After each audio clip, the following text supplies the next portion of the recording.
so much. You're welcome. And do you have a roster? Yes, we'll send that to you as well. Thank you. There's Ms. Crossley. Hey, hello. So the Good chief afternoon, council member, or commissioner, whichever. commissioner, and council And member. whichever.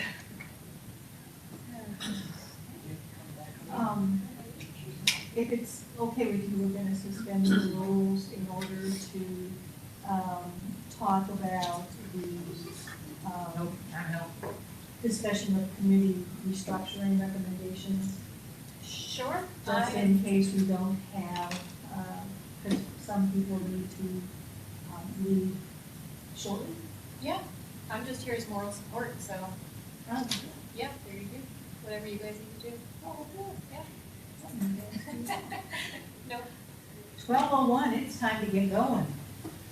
Because we understand that time is precious.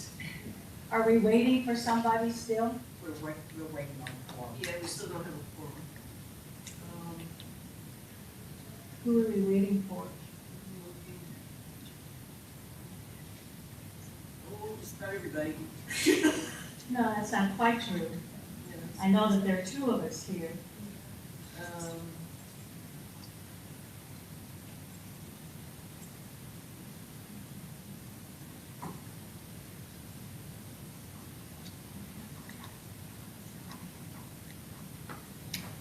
Just Townsend.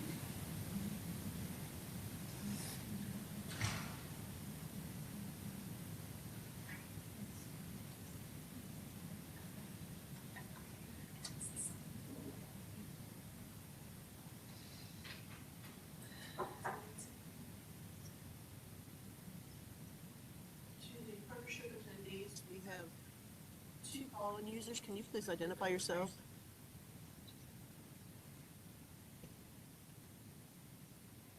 Yes, Lakeisha Townsend. Sorry, I was trying to get my screen here working. Lakeisha Townsend, present. Thank you.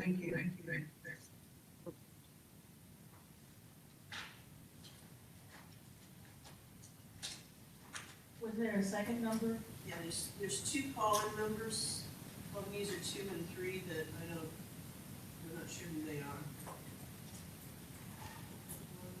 2.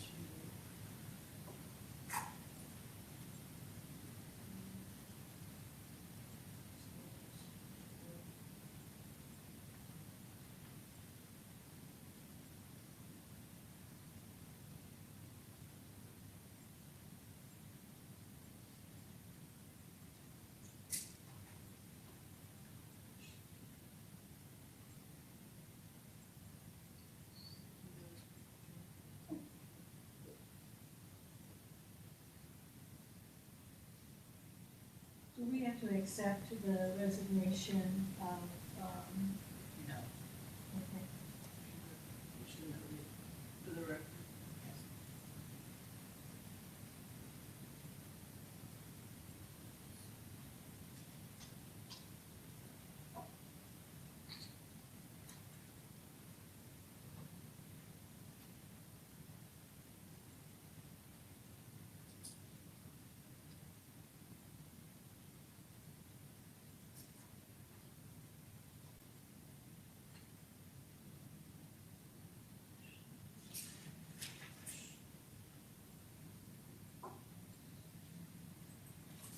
So I see two things that we need to vote on.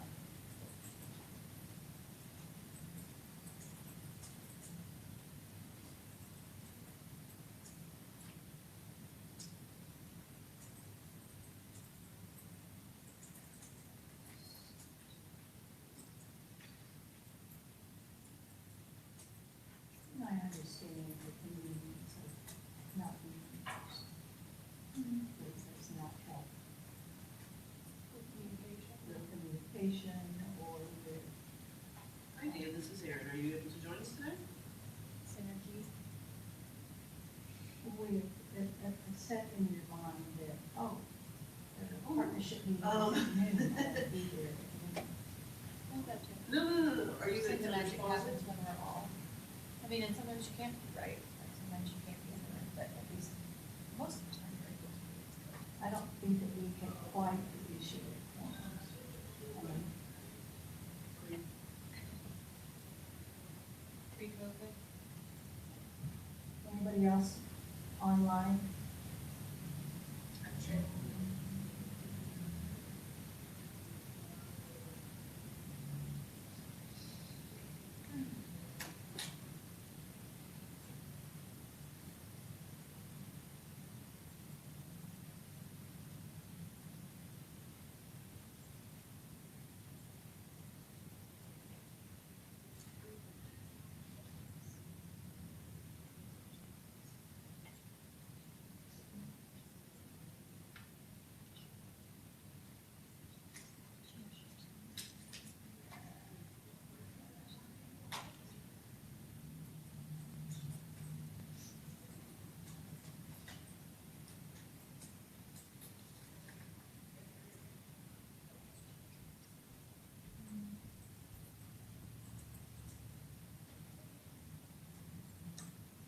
Dan's on his way. Who's? Dan HK.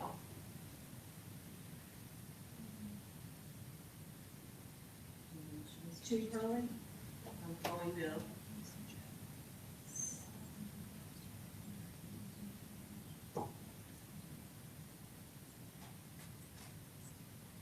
Dan got lost down here.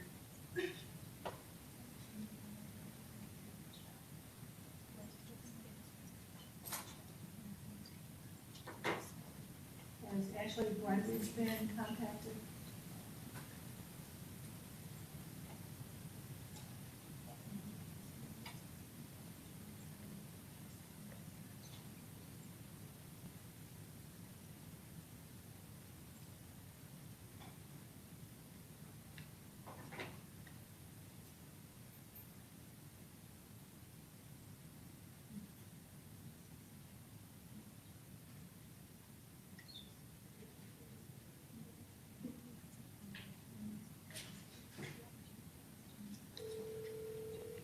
Ashley Brundage is currently unavailable. Please leave a message after the tone. When you have finished, please hang up or press the pound key for more options. Well, good morning, Ashley. This is Teresa Daniel. I assume you're on your way to the partnership meeting? Please sign in if that is the case, or give me a call back if you can't make it. Thank you very much. Bye. Did you hear back from Ashley Brundage? I haven't tried to actually get that. She Okay. really, I just left a message. I just left a message for her. Okay, oh, he's got two. How about Celeste? She's on here. Oh, Celeste is on? Hello, Celeste. Michael? Hey, everybody. Is Michael on? Not yet. Not yet. And Dan is on his way? Dan is walking up, he got lost. And Chief Hurley? Just left him a message.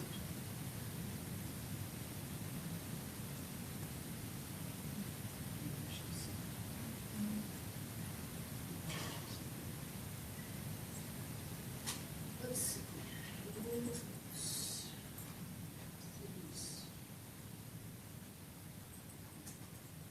Is Carol going to be available? She said she would if she could.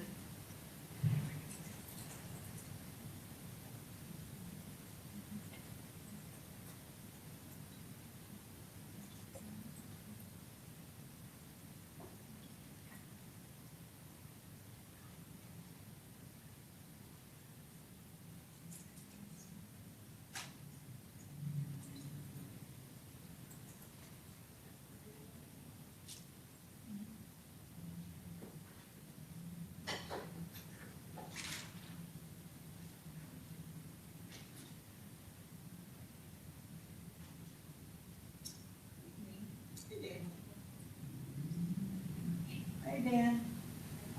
How you doing?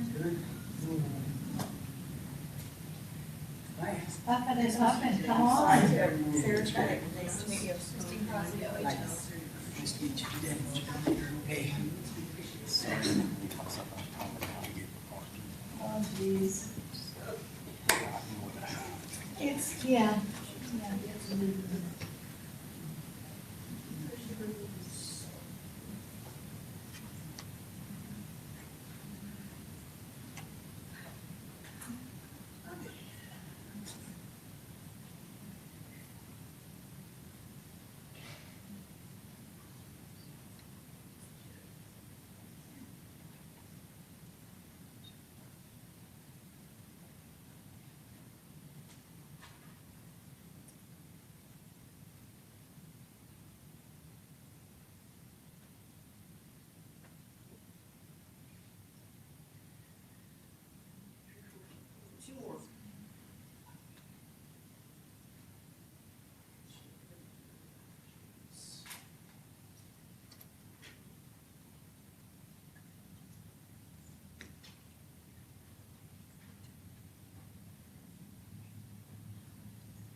couple of things that we can do without a quorum, I would think, with one of them being, listening to the public comment. Right? And acknowledge point number 4, the resignation of Councilmember Casey Thomas.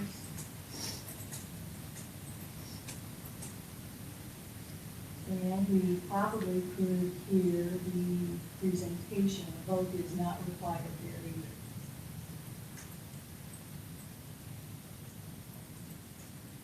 So I say that we, Carol Lucky's on her way, Okay, but we still need one more, right? one more after her, yes.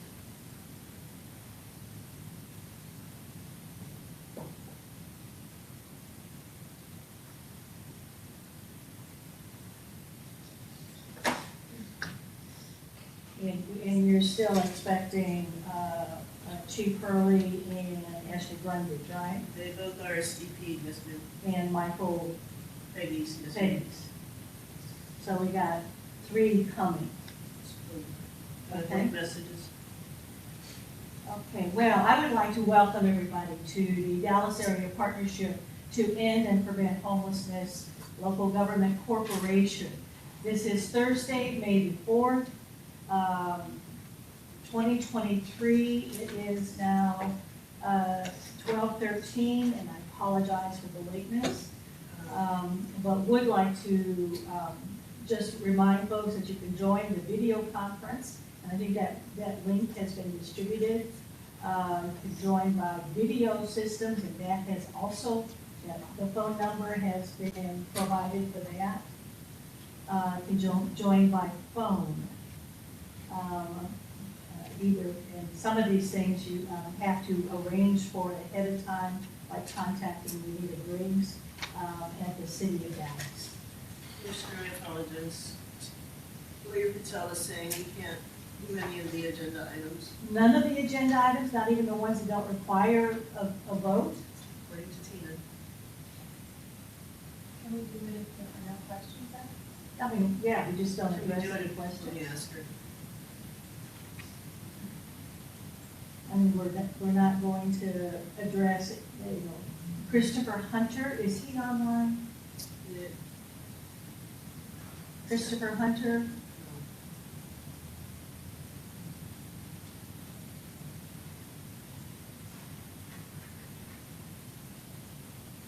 No, there's no Christopher, unless he's one of the callers. And I think Ashley and Carol are on. Okay, Carol and, Carol just joined. And I thought I saw Ashley, but I can't. Yeah, I just logged on, sorry. Wonderful, thank you very much. Okay, let's get this ship sailing. Appreciate everybody being here. Let us now call this meeting to order. And Ms. Renita, do you want to do a roll call? Yes, Chair Daniels, can everyone hear me? I can. Yes. When I call your name, please acknowledge that you're present. Thank you so much. Position 1, Chair Mendelson. Present. Thank you. Position 2, Teresa Daniel, Chair Daniels. Present. Thank you. Position 3, Lakeisha Townsend. Present. Please make sure that I can see you on camera view. Thank you so much for the consideration. Position 4, Mike Pegues. Thank you. Position 5 is vacant. Position 6, Commissioner Oldham. Position 7, Commissioner Pavlik. Position 8, Commissioner Glover. Present. Thank you. Position 9, Dr. Cerise. Position 10, Commissioner Lucky. Present. Thank you so much. Position 11, Commissioner Brunage. Present. Can I see you on the camera, please? Working on it. Thank you so much. 12, Dan Mitchell, he's present, thank you. And position 13, Brent Hurley.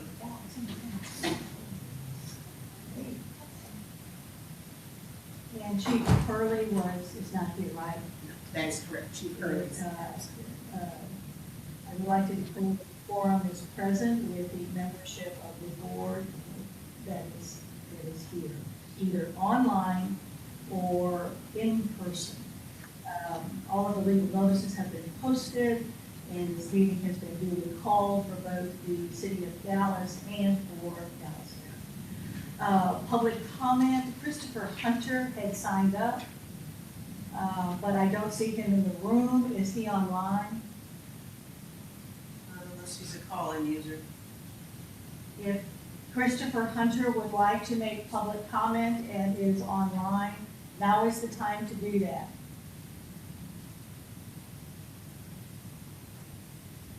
I don't hear anything. Maybe next time. Point number 3, everyone should have had an opportunity to read the minutes of the April 6th, 2023 meeting. Are there any changes or corrections to those minutes? I don't see any hands raised or hear any questions here. Is there a motion to accept? Move to approve. Is there a second? Second. All those in favor say aye. Aye. Aye. Aye. Thank you very much. The minutes of the April 6th meeting have been approved.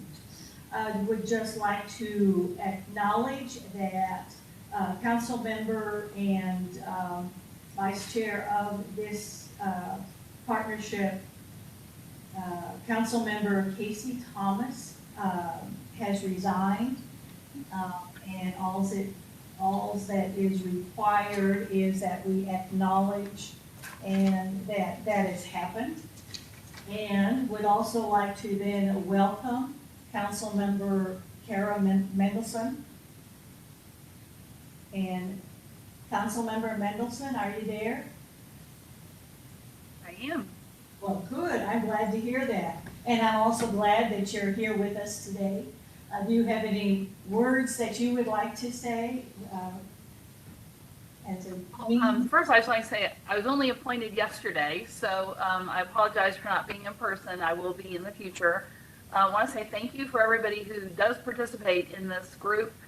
I think that no matter what we think of how we get there, we all have the same goal. And I appreciate your time and effort and heart to try to make all those good things happen for the people in our area. Look forward to meeting everyone who I don't know and sitting down and talking with you. Hopefully you'll share some of your ideas and thoughts about this partnership and the issue of homelessness in general and how we're all working to accomplish that together. And today I'm just here to listen. So take it away, Teresa. Thank you very much. Let's take it away then. I ask to suspend the rules there were a couple of people who had mentioned, a couple of members who had mentioned that they may not be able to stay the whole meeting. So in order to ensure that we do have the quorum here to vote on, we've been having a discussion for the last couple of meetings about the point number 7, which is the committee restructuring recommendations. Having reviewed this and having had conversations at the 2 prior meetings, it seemed as if the consensus, and please, anyone who is online or here, correct me if I am wrong, that the concept, the title of the committees appears to, they still appear to be legitimate and directed towards the variety of aspects that we are covering in homelessness. So I would entertain a motion to accept the committee names as they are listed here with, as we have further discussion on the members, the membership of those committees, and further discussion on the particular gaps that the partnership attempts to fill, that the tasks may change within those broad topics. So the request would be to, if someone would make the motion. So moved.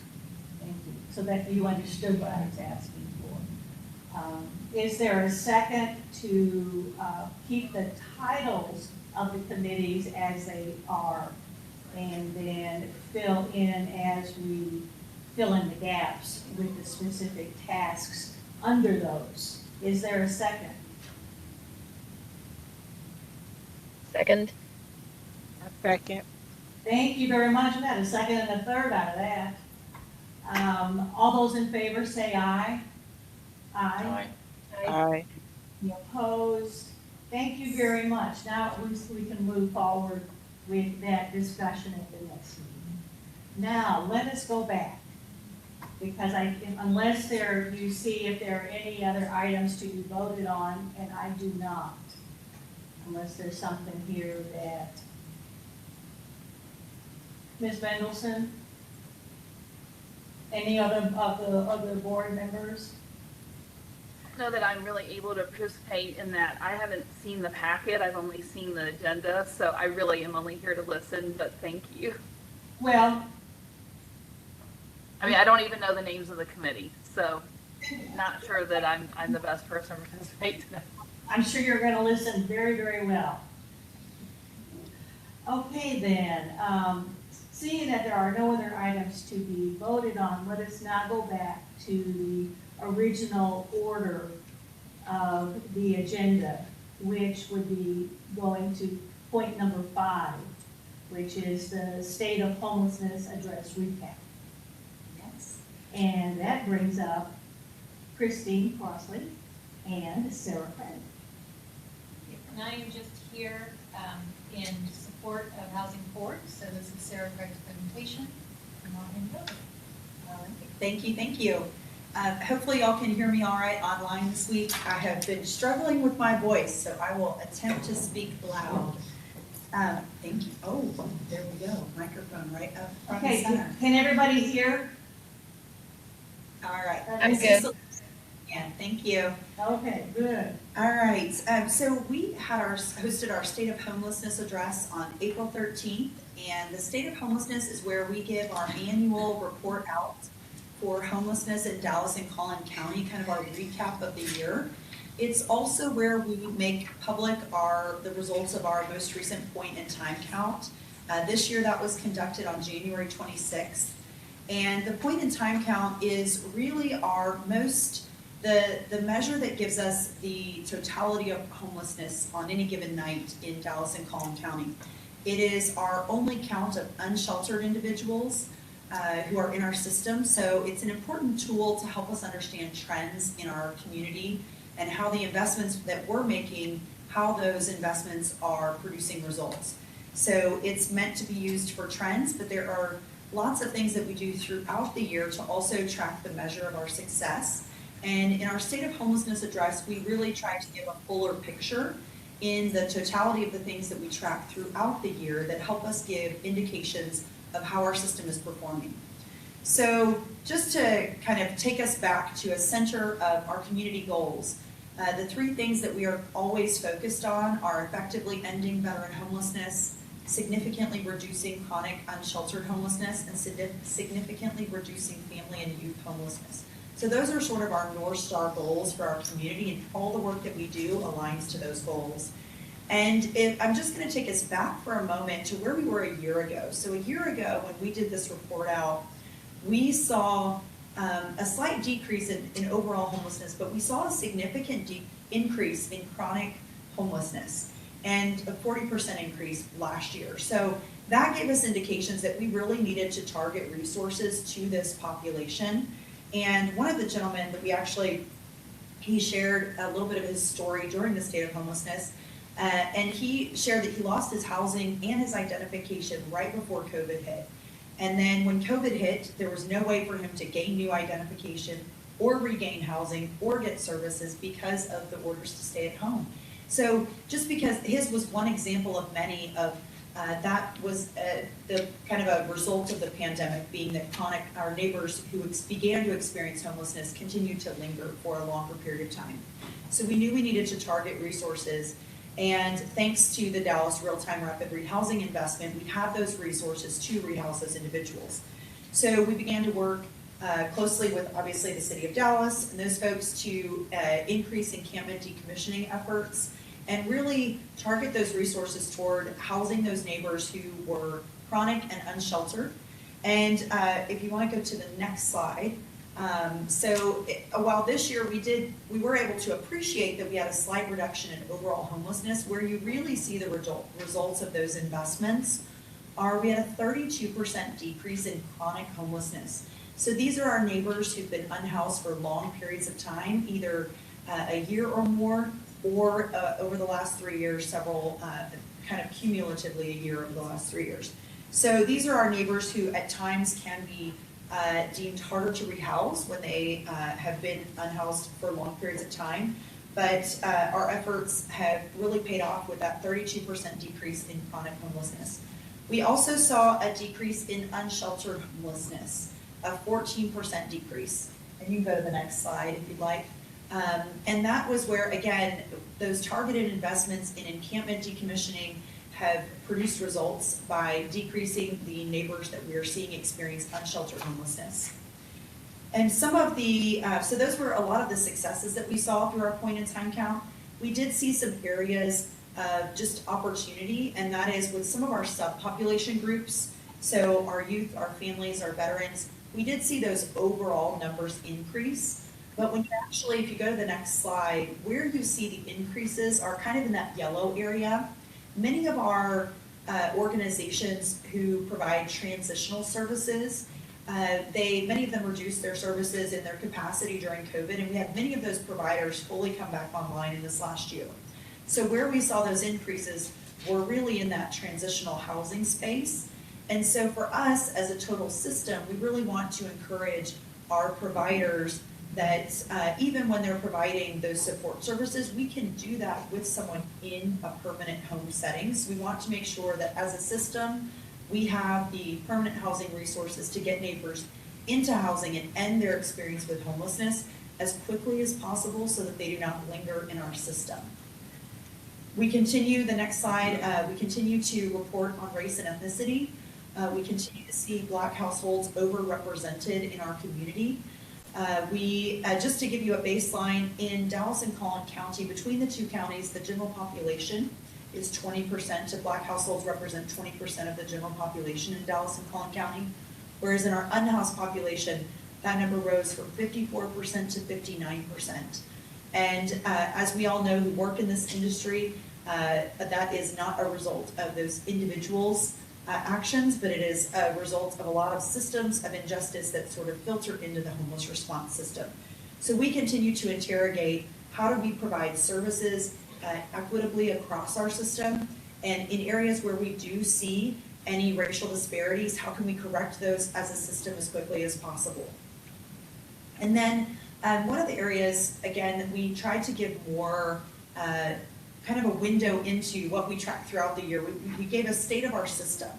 And that was really where we talked about what happens throughout the year that gives us indications as to how our system's performing. And because of all of the good work that the Dallas Real-Time Rapid Rehousing Initiative has produced, our community is now receiving more and increased funding. So new funding sources increased to existing funding sources. And that was sort of a prediction of this initiative, was that if this initiative does what it is supposed to do, it will show that our community is working more effectively, more collaboratively, and that we are good stewards of the resources that we have, and we will begin to increase those resources. And that's exactly what we saw happen this last year. In the fall, we received $1.25 million from the Day One Families Fund. That's the Jeff Bezos Family Fund. And it specifically was given to our community to target and increased diversion efforts for families. So And how much was that? 1.25. Yes. Yep. And then we also had an opportunity for our community to go out for a new funding source. HUD in the fall put out an additional funding opportunity with a HUD unsheltered notice of funding opportunity. That funding opportunity was unique because it was an all or nothing funding opportunity. Our community could either get all 22.8 million or we would get none of it. And we had to show with that application, we really had to show partnerships locally with our county, with our city, with our housing authorities, with our mental health spaces. We had to show the collaboration that's actively happening. And we had to sort of bring those resources together within that application to have a successful shot at that money. We were one of only, and the exact number, I apologize, I just looked at this yesterday, it's like 20, it was like 20 something. Communities out of over 400 actually got that unsheltered portion of the award, and we were one of those. We received the third highest award. The only communities that got more money than us were Chicago and LA, and then we were third. So that money is to be used over the next 3 years. We also got some news this week when we received a debrief call about those funds, that we can anticipate that those funds drop into our annual funding after that 3 years. So we can anticipate that 7 or so million or so each year, we'll be able to reapply for that each year after this kind of initial unsheltered funding notice ends. So that's a great indication. So that is all new programming in permanent supportive housing and diversion that will be deployed across Dallas and Collin County. Another indication related to funding was we got a 20% increase in our annual funding. And if you know anything about HUD and their annual funding, you might get a small bump each year, but 20% is really unprecedented. So that's a great indication that the funds that we currently have, we are being good stewards of those. They are producing results, and HUD likes to invest in things that are working. So that's great indications for us. A couple other system measures on the next slide are, we like to say we want to make homelessness rare, brief, and non-recurring. So some of those metrics that we track related to those are rare. We're always looking to reduce the number of people experiencing homelessness. Last year, we increased our housing placements by 18%. That is massively and thanks to the Dallas Real-Time Initiative that gave us the additional capacity to house more people. We want to make homelessness brief. So we want folks to experience homelessness for the shortest period possible. Right now, last year we're averaging about 95 days. We are hoping with bringing on diversion and other resources, additional rapid rehousing and those things with the new funding, that we'll be able to continue to reduce that as we can. Also with our landlord engagement team and those folks that are actively looking to find new units to house our neighbors, we hope to continue to drive that number down. Non-recurring, we want to make sure that when we do rehouse folks, they have the wraparound services they need to maintain housing, and 92% of our neighbors did not return to homelessness. Now, what's significant about that is nationwide, that percentage is about an 87%. So we are doing better in our community than nationwide at maintaining the housing of our neighbors. So that's a good indication, again, of the success of the program to give neighbors that wraparound services.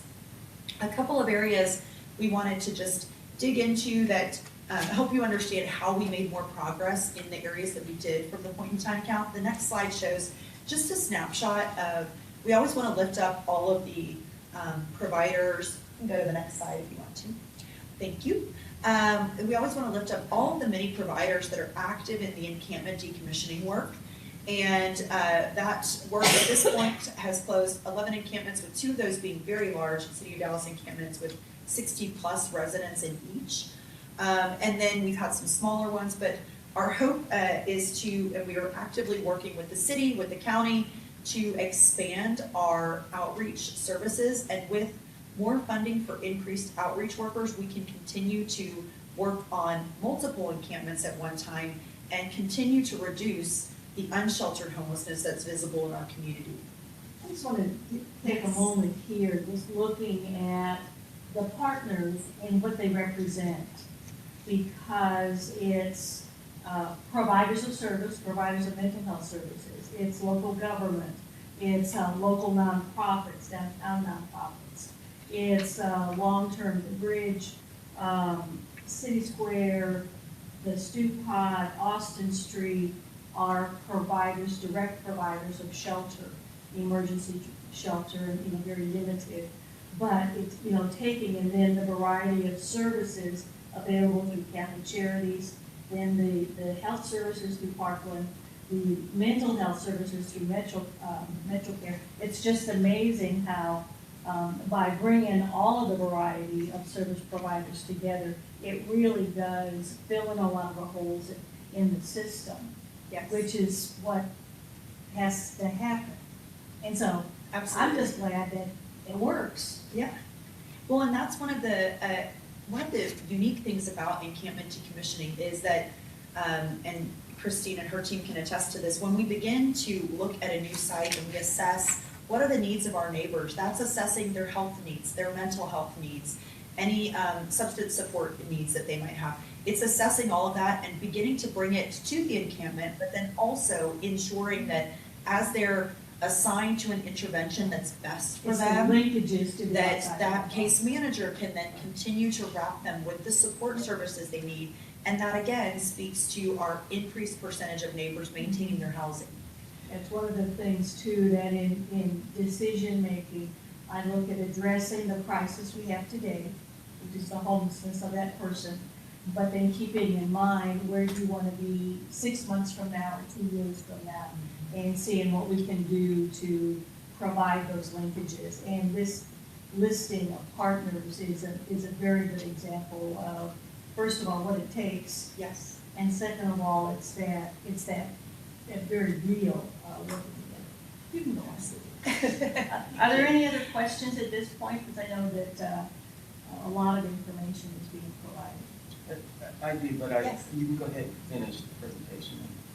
I'm happy to answer it now if that's Well, although I have many times more days on the commission, I'm still new here, so I'm looking for kind of a scorecard on who all the players are. And so Housing Forward is a nonprofit. It's not Yes. a government agency. It's not funded So by the we, city. So where does that fit in? And then all neighbors, and then real-time housing. I just want to Yeah, get. Terminology. yeah. And Christine Crosby, Office of Home Solutions. So, and you can, I'll hand this off to you in a minute, but the overarching thing is that the Dallas Real-Time Rapid Rehousing Initiative came about due to the ARPA funds from COVID that came down specifically for housing and homelessness. And so it began who it includes in terms of funding. There's $25 million from the city of Dallas, $25 million from Dallas County. And then those were put together along with Housing Forward brought to the table $10 million in philanthropic dollars. And then has MOUs with a bunch of the smaller cities, with Dallas Housing Authority and Dallas County, for a total of 758 housing vouchers. That's about a $12 million value, so it's a $72 million initiative. And where Housing Forward comes in is continuum of cares are how the federal HUD designates local entities. And so all of the U.S. is broken up into COCs. And our local COC is called the All Neighbors Coalition. It encompasses Dallas and Holland counties. And the lead agency for that is Housing Forward. And so the Dallas Real-Time Rapid Rehousing Initiative, in essence, is $72 million pooled together. And then the city of Dallas administers the $50 million for the county and for the city. And there's a contract with Dallas Housing Authority to pay the rents through a system that they have created, which is really cutting edge. And then all of the casework and all of the services and all of the contact outreach, aside from a small part that OHS does in partnership, is contracted through Housing Forward.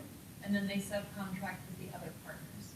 And so then that's the point I would hand it off to you and talk about that if you want to. And I'm happy to send you some additional information to kind of get you up to speed so that you feel fully informed. But yes, this initiative was sort of using that one-time funding, but Housing Forward, we're the lead agency. We do, a large portion of our budget is federally funded, so through HUD grants and things like that.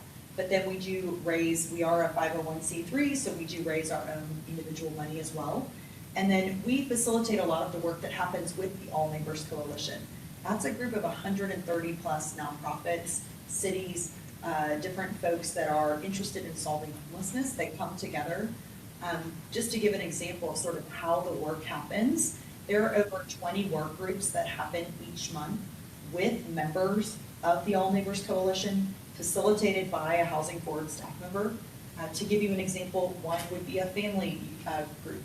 So they're focused on what are the issues that our families are facing in homelessness? How can we help decrease family homelessness? They're working together with the partners like Family Gateway, the Samaritan Inn, those folks that are in the work, and working to figure out how we solve those issues. And then our teams help to sort of move the work along and make sure that we're not just having great discussions, but then good action is coming out of that, and that we can help bring together some of the partnerships to make it happen. So just to give you an example, this next slide actually just reminds everyone what the Dallas Real-Time Project, what the expanded capacity, what that actually means in real life. That meant an addition of 80 case managers. Case managers are essential to being partnered with neighbors who are rehoused. Those case managers help provide those critical wraparound services. They make sure neighbors have what they need to stay housed, and that they have what they need in their surrounding communities to have successful. So where are those case managers located? Are they At different Dallas agencies? Nope, so No. they're at Catholic Charities, they're at the Okay. Stew Pot, they're at the Bridge, they're at Austin Street, they're at Under One Roof. We have a full list on our website of kind of who all those partners are. And again, we have contracts with them, and then we monitor and review the case management, the caseloads, and all those types of things. And terminology, because sheltered, unsheltered, housed, unhoused, they're HUD definitions, and so they each have their own category. And you were very particular in who, in how you title these. So I think that might be another piece of what Mr. Witchgate is looking for. Yeah, absolutely. And I can, I'll make sure that as I'm continuing to go on, I pull out some of those definitions as we go. Another piece that the Dallas Real-Time Rapid Rehousing Initiative gave us was the addition of a landlord engagement team.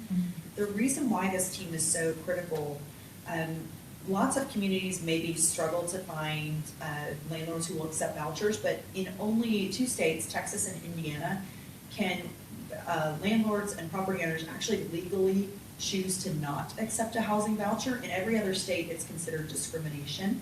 But in our states, you can choose to not accept a voucher based on payee source. So it's it just requires an additional team. We have landlord engagement partners who their entire job is to work every day with property owners and to help them understand how do they accept housing vouchers, what's the paperwork process, how do they work with the housing authority, all of those types of things, to what does it take to get your unit inspected, all of those things. We now have partnerships with over 180 landlords in the community, and they have brought hundreds and hundreds of units to our system. And it's pretty incredible when you see how it actually, literally they have a couple calls a week where they get case managers on the phone and they say, you know, I have this unit in this part of town, it's this big, it's, you know, got these things attached to it. And then our case managers can say, I have a client that fits, and they can go, how's that client? And it used to be the case manager had to do all of that themselves. Yeah, the beauty of this system too is that the Housing Forward is the kind of the big organizer, because before there were a number of different agencies that did each one of these things. And oftentimes they worked together and sometimes they didn't. In fact, I'm aware of a couple that they prided themselves on, you know, they had their staff of apartments. But the point of this effort is that it's an attempt to bring it together so that rather than fighting among ourselves and duplicating, we can spread it out because each one of those agencies is still very involved in the whole process. Yes. Does that kind of make sense as an improvement? And then the terminology, because it does make a difference what you call it and which dollars can be used for what housing situation. Yes, so that leads beautifully into the next point, which is this initiative allowed us to increase our flex fund. So that is the $10 million that Christine mentioned that was privately raised from philanthropy in our community. That $10 million has been used to do things like pay for application fees, pay for pet deposits, pay for things that can be a barrier to ending someone's homelessness. Even if you have a housing voucher, you still have to pay certain fees to be able to get into and secure an apartment. So our Flex Fund helps to pay those fees so that neighbors can immediately get into housing. It also provides basic household furniture, basic things like, so a neighbor can cook a meal on their stove. They can sit down at a table and they have a chair there to eat a meal, something like that. They have a bed to sleep on. So the increased flex funds has really been critical in, again, making sure that our neighbors, once they're housed, they can stay successfully housed. And on this particular point too, because the flex funds are also available because there was money coming from both Dallas County and Dallas City, so that if a family is on the verge of being evicted, they've been served with the eviction papers. We now have case managers at all of the JPs working with families as they go through this eviction process with the additional tools that this funding has allowed, which is the flex funding, which is representation, depending on where they are in the process of having an attorney represent them, and a variety of other pieces depending on the individual needs of the family. And a lot of that is going through the Office of Community Care for the City of Dallas, which is working with the unstably housed and eviction prevention. Yeah, it depends on where you live, because the City of Dallas takes care of the City of Dallas. Mm-hmm. Dallas County and Cullen County take care of those people outside of the City of Dallas and Cullen County. But the point of all that being is that we're all working together, knowing that, oh, we've ended up with one of your residents. I'll trade you two of mine and raise you two. No, but it's addressing and filling in some of those gaps. Yes. And then lastly, Dallas Real Time has enabled us to add encampment decommissioning, which we did not have before. And that is where we are housing our neighbors immediately from encampments. And if you have not seen it, that work and the work that's happening here is very cutting edge. And we've been asked to present at conferences nationwide to talk about this work. We brought City of Dallas partnerships to those presentations and things like that, and really talk about what's happening here and how what we're doing is working. Because that is a municipal activity. I mean, cities can do that by the designation of the ordinances that they have. Other entities cannot. And so my question on this is, are there other cities in Dallas and Cullen County that also are working on the decommissioning of encampments? We would like them to, and we are in the process of engaging all of those municipalities to say what's working in the City of Dallas, like this is working well. We want to bring this to Dallas and Cullen County, but we do need, just like we need with the City of Dallas, we need more outreach workers to really cover the totality of our system. We are working, again, one of those kind of 20+ work groups I talked about. One is on encampment decommissioning kind of outreach.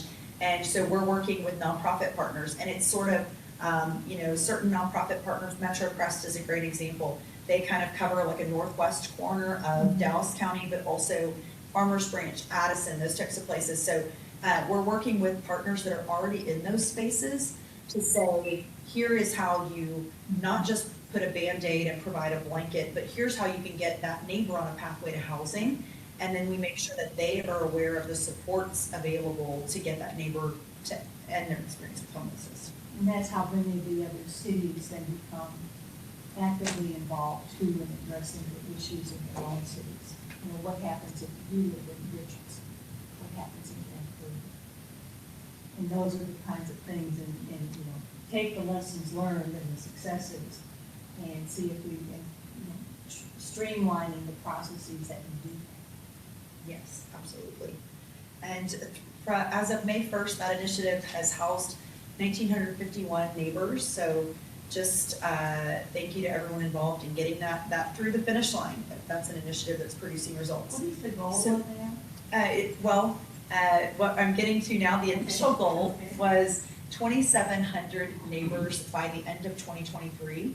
But because of the successes that we're seeing with this initiative, so you can actually go to the next slide now if you'd like. Just to recap again, we're seeing a reduction in overall homelessness, even with the challenging year our communities had with rising rents across Dallas and Collin County and all of these things. Eviction protections ended. We still saw a slight decrease, which is hopeful. We again saw the reduction in unsheltered and the reduction in chronic homelessness.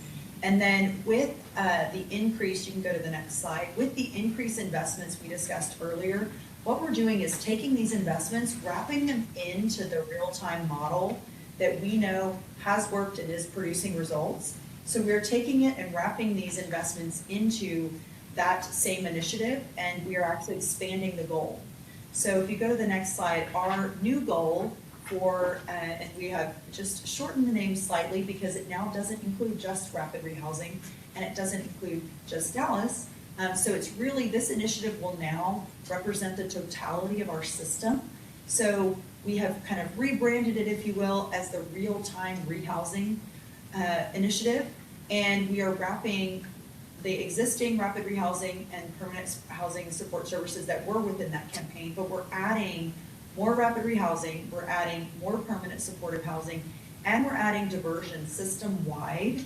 So all of these things together have allowed us to expand our goal to house 6,000 neighbors by 2025. And so that is something that we look forward to continuing to report out on now in the future. And just one thing to leave you with that was not necessarily included in the state of homelessness, but it's applicable for this group to just understand where are we headed, what's next. Again, to continue to increase our efforts to reduce unsheltered homelessness, we need outreach and encampment workers who can work so that we can work on multiple encampments at one time. Right now, the City of Dallas has allocated 3 of their full-time employees. And then we have asked, and we're working in partnership to try and add an additional 16 to that outreach staff so that we can work multiple encampments across the city at one time. And that's 16 from organizations total. Yes, yes, 16 total. Yeah, because it's still relying on that enormous partnership Yes. and the resources that each partner brings. Because, you know, my first question would be, what, you're gonna extend all this to 2025, do we have the funding to sustain that?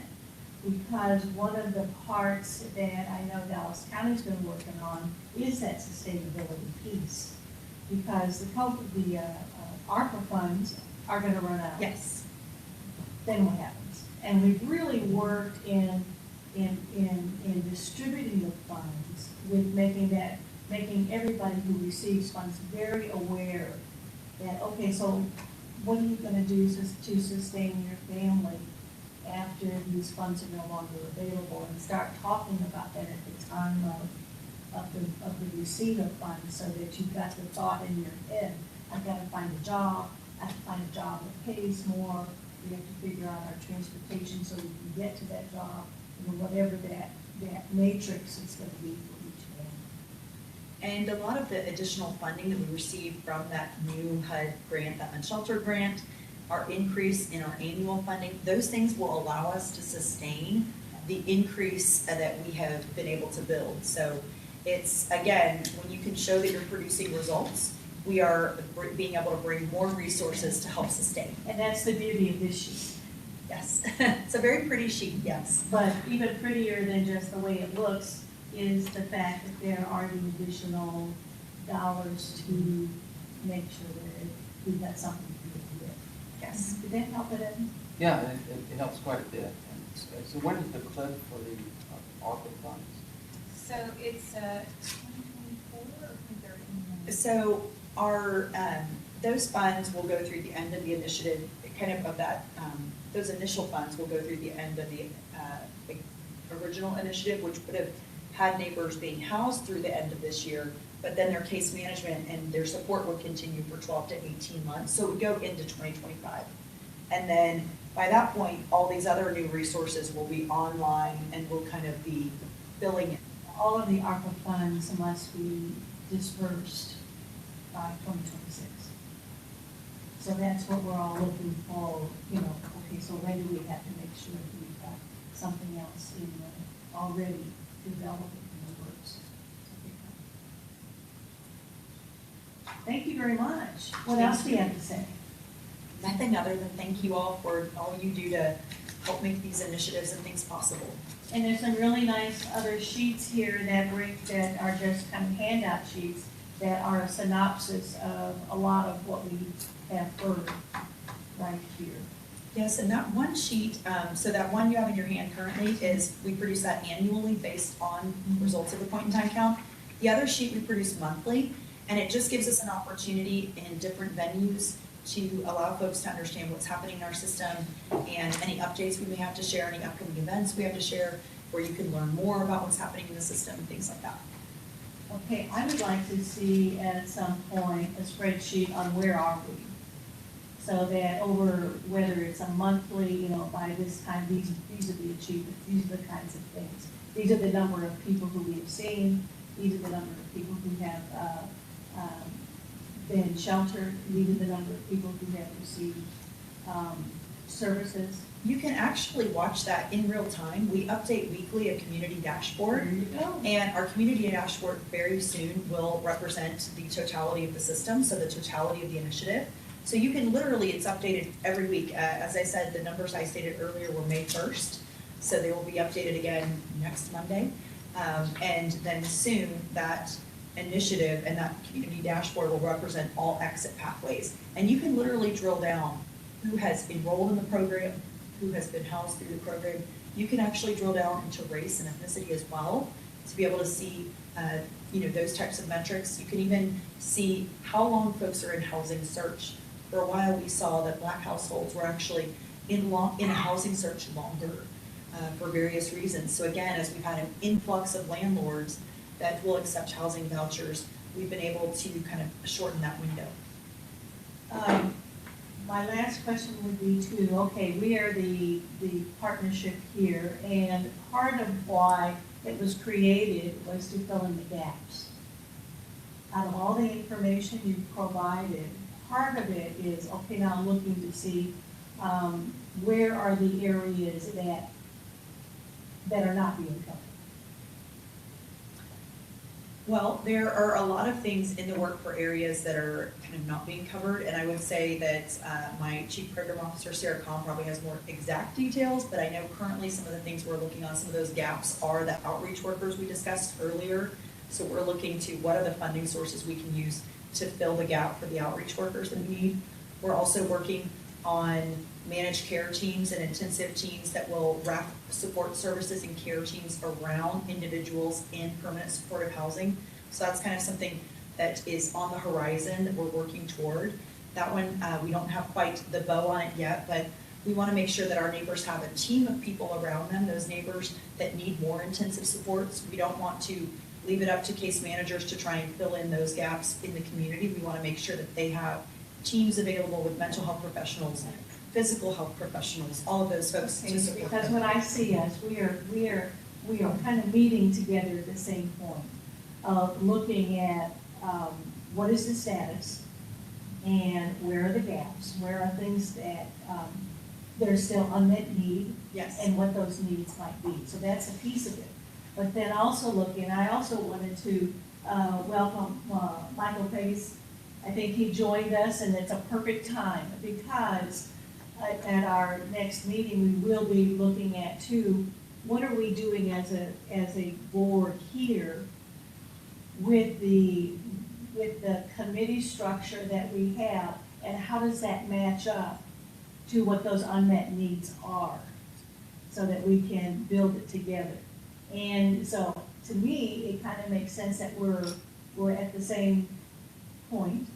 We're in very good time, because we do a smidgen of time before the funding runs out. But then to see, okay, how can we use our people resources, our brain resources, and additional finances, I'm guessing, to respond better to the whole environment and situation, if that makes sense. Yes, ma'am. Thank you, and just a couple of things as well that are our system, but a little bit smaller, I think that the city of Dallas is working on as part of this larger whole. We have a master leasing program that's about to go to council, and that was done as a council amendment in the last budget on the floor. And so that will allow us to kind of work past some of that right to refuse from the vouchers and secure units in bulk, which is something we want to keep exploring, and how do we do more of that? Create a way to address it. Well, thanks to our council members, so we're thankful for that. And then the other things are a capacity building initiative, just, again, that was another amendment from the floor from council members, to bring up, in the last budget, to identify and bring up more organizations, and give them stipends to start applying for grants, and cover their single financial audit, so they can actually play in the municipal sandbox. And then we have a shelter overflow capacity one, which is just, again, shelters need more space.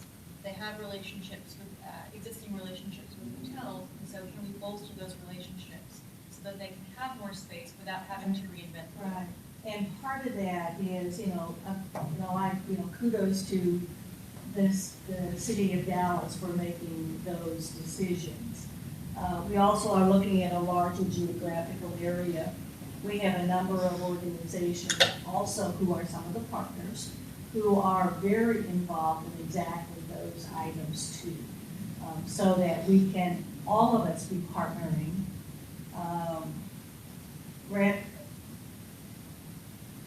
To increase the efficiency of the whole system. So part of it is making that kind of assessment of what is the status, where are we, and where are the rest of the communities, and where are the rest of the organizations. I'm much more familiar, for example, with family housing and what's been done on family housing in order to fill in parts of the gaps between reality and what we think we have. So there's a lot of marbles on the table, but I think that we can put them all together into a game of Parcheesi pretty well. Hopefully. I mean, what else you can say? Questions, observations?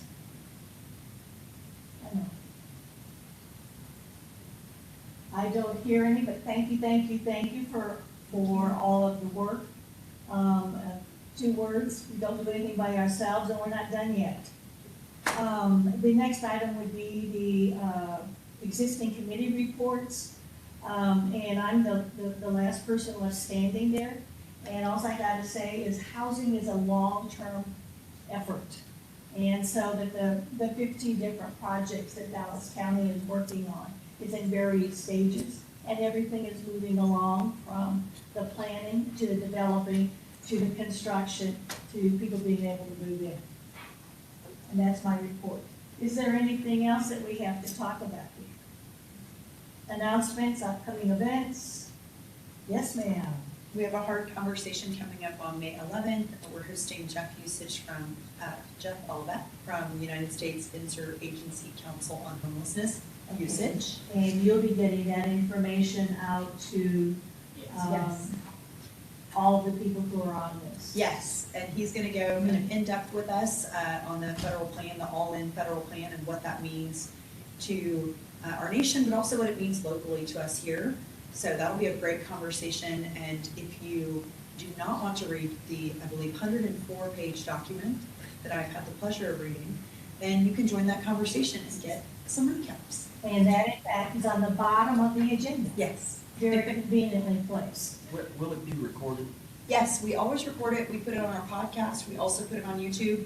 And then just one other thing in case, literally right now, 5 minutes ago, we had a webinar on diversion that started. So as we're bringing diversion across our system, we have a training kind of for the community to understand. If you don't know what diversion is, you can learn more about that. So if you want to join it literally right now, you can go to our website, go to the All Neighbors section and the tab that says training, and you can click the link there and join. And in fact, that might be one of the pieces that is not very well developed here, because diversion happens in a lot of different ways. And that might be a topic to add to our next meeting's agenda, to look at it from a criminal justice view, to look at it from healthcare, to look at it from education-wise. I mean, there's a variety of activities going on right now to explore. And then last update, the real-time rehousing update, the next deep dive will be to the Housing and Homelessness Solutions Committee in June, which will include this updated information, and we're hoping to maybe have some additional information that's in the works at that time. Well, that's the whole point of it, right? We keep on moving forward. Any other questions, observations? Thank you very much, everyone, for being here, listening, cheering everybody on, and working in the trenches. So with all that being, if there is nothing else that anybody wants to add to this conversation, appreciate you being here, and we will see you very soon. Meeting is adjourned. Thank you. Thank you, Commissioner. Thank you.